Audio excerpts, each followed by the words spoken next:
अस्सलाम वालेकुम। उम्मीद करता हूँ आप सब लोग खैरियत से होंगे। आज का हमारा जो टॉपिक है वो फर्स्ट ईयर फिज़िक्स चैप्टर 2 का एक छोटा सा टॉपिक है, जिसमें हम ये पढ़ेंगे कि जो फिज़िकल क्वांटिटीज़ हैं वो क्वांटिटीज़ जिनको हम मेजर कर सकते हैं, आप लोगों को भी पता है उनको फिज़िकल क्वांटिटी कहते हैं।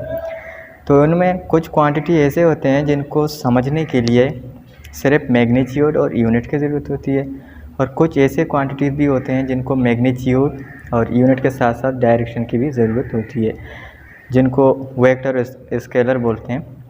आज हम उन दो टर्म हैं जो स्केलर और वेक्टर हैं उनके बारे में समझ जाएंगे। ठीक है, जो पहला टॉपिक है वो हमारा है स्केलर का।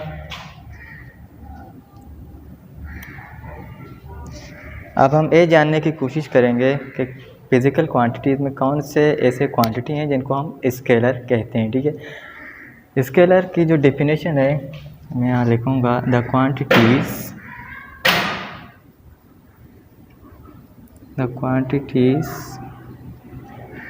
which can be determined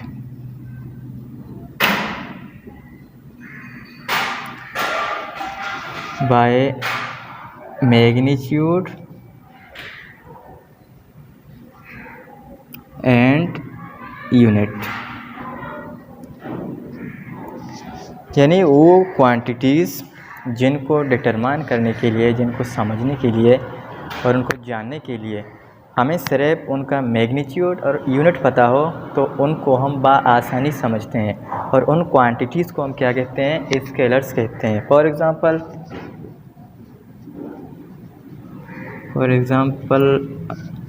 अगर हम ले लें मिसाल मास का, तो मास एक ऐसी क्वांटिटी है जिसको समझने के लिए सिर्फ हमें उसका मैग्नीट्यूड और यूनिट पता हो तो हम उनको आसानी समझते हैं। मिसाल के तौर पर अगर आप किसी शॉपकीपर के पास जाएं और उसको बोलें कि मुझे 5 किलोग्राम शुगर चाहिए,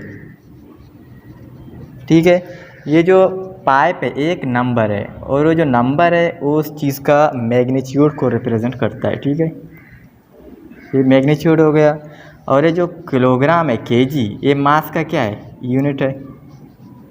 ठीक है, यूनिट है। अब अगर आप उस शॉपकीपर को आप बताएंगे कि मुझे 5 किलोग्राम शुगर चाहिए, तो शॉपकीपर बिना कुछ पूछे बगैर आपको वो 5 किलोग्राम शुगर देगा। यानी ये जो मास है इसको बयान करने के लिए, इसको समझने के लिए उसका सिर्फ मैग्नीट्यूड और यूनिट पता हो तो उसको आसानी समझा जाता है। एक और मिसाल अगर हम ले लें स्पीड का, तो स्पीड भी एक स्केलर क्वांटिटी है, क्योंकि स्पीड को बयान करने के लिए हमें सिर्फ उसका मैग्नीट्यूड और यूनिट बताने चाहिए। ये हो गया हमारा स्केलर। और दूसरा जो हमारा टॉपिक है वो है वेक्टर का। ठीक है, अब वेक्टर स्केलर तो हो गया जिनको समझने के लिए, जानने के लिए हमें सिर्फ उसका मैग्नीट्यूड और यूनिट पता होना चाहिए तो उसको हम आसानी समझते हैं। अब वेक्टर कौन से फिज़िकल क्वांटिटी होते हैं? वेक्टर वो होते हैं जिनको समझने के लिए मैग्नीट्यूड और यूनिट के साथ साथ एक डायरेक्शन की भी ज़रूरत होती है। ठीक है, तो इसका जो डेफिनेशन होता है, द क्वांटिटीज़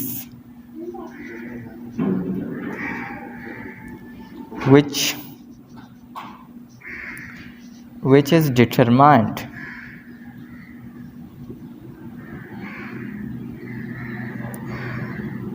by magnitude,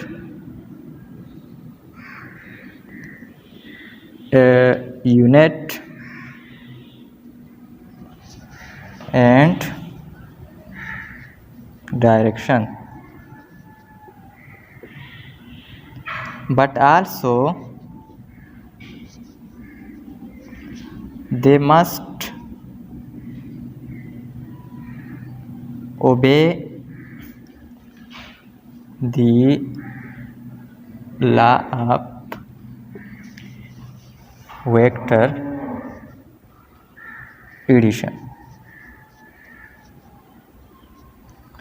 अब इसका मतलब क्या है? इसका मतलब यह है कि द क्वांटिटी, वो क्वांटिटी जिनको समझने के लिए, जिनको जानने के लिए, इनको बयान करने के लिए हमें मैग्नीट्यूड और यूनिट के साथ साथ उसका डायरेक्शन भी बताना ज़रूरी है। लेकिन इसमें एक और बात है कि but also they must obey the laws of vector addition. वो क्वांटिटी जो वेक्टर कहलाएंगे उनको एक कानून है वेक्टर एडिशन का, वो लाजमी तौर पर ओबे करना होगा। अगर जो क्वांटिटी इस कानून को ओबे नहीं करेगा तो वो वेक्टर नहीं कहलाएगा।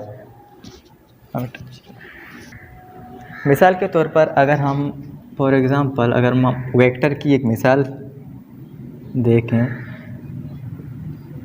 फोर्स हम कहते हैं ये क्या है, एक वेक्टर क्वांटिटी है, ठीक है। सपोज करो एक बॉक्स है, ये हमारे पास ये डायरेक्शन है नॉर्थ साउथ ईस्ट वेस्ट, ठीक है।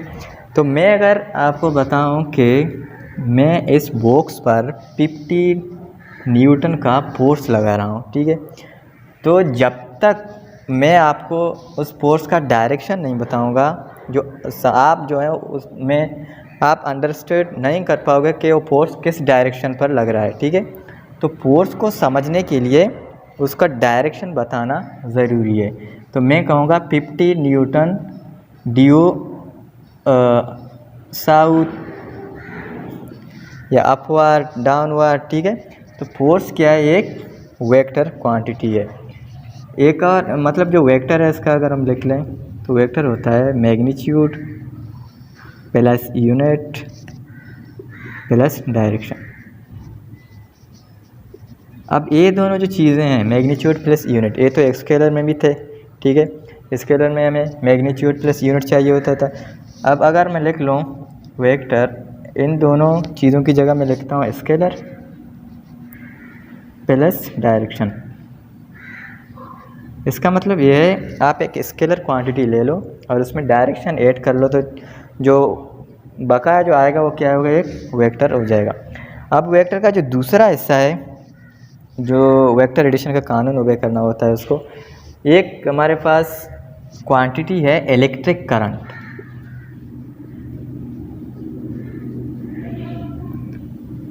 इलेक्ट्रिक करंट का जो है मैग्नीट्यूड भी होता है, डायरेक्शन भी होता है, यूनिट भी होता है, लेकिन ये जो है ये हमारा जो कानून है वेक्टर एडिशन का, इसको ओबे नहीं करता, तो ये एक वेक्टर नहीं है, ठीक है। तो वेक्टर होने के लिए उस क्वांटिटी को जो वेक्टर एडिशन का कानून है उसको लाजमी तौर पर ओबे करना होता है। ये का छोटा सा टॉपिक। शुक्रिया आप।